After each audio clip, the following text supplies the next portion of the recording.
Hey guys, my name is Jason, and we're going to be jumping in Philippians 1:18 in a few minutes. I just want to tell you guys a little bit about myself. So I started River Rocks a little over 2 years ago, I guess, somewhere around there. And it's verse by verse, which was a little different for me. It was cool though, breaking it down, digging deep, getting in there, and understanding it.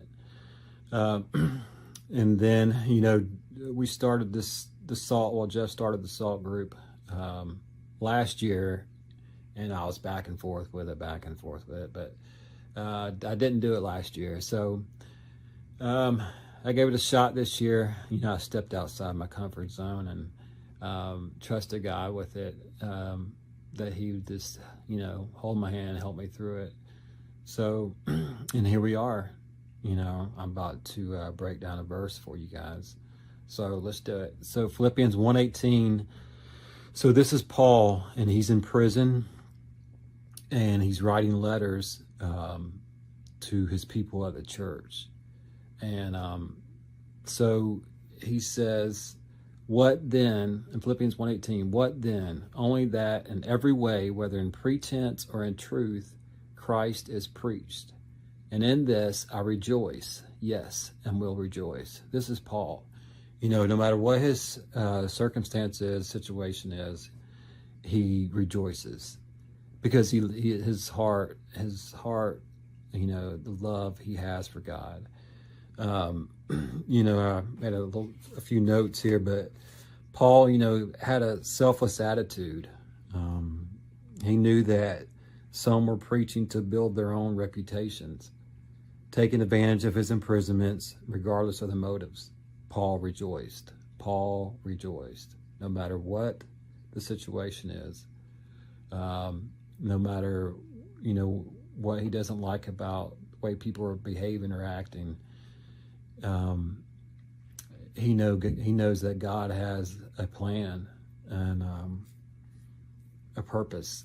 And then, Paul's happy, to see this, because regardless, the word, the news is getting out there to people, and people can receive it.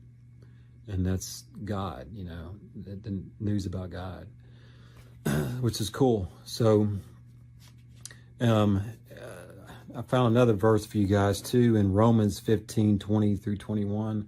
Paul noted one of his goals was to take the gospel to people who had yet to hear it.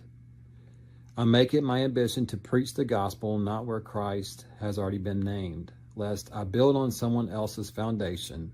But as it is written, those who have never been told of him will see, and those who have never heard will understand. His greatest desire in ministry was to get the gospel out to the new people. It only makes sense that he would ultimately conclude the spread of the gospel in Rome was positive, regardless of the motivations involved, which that's in Romans 15:20-21. That's Paul. That's Paul's heart again. His goals. To get the word out. So we can't get caught up in our flesh and being selfish. We have to put God first.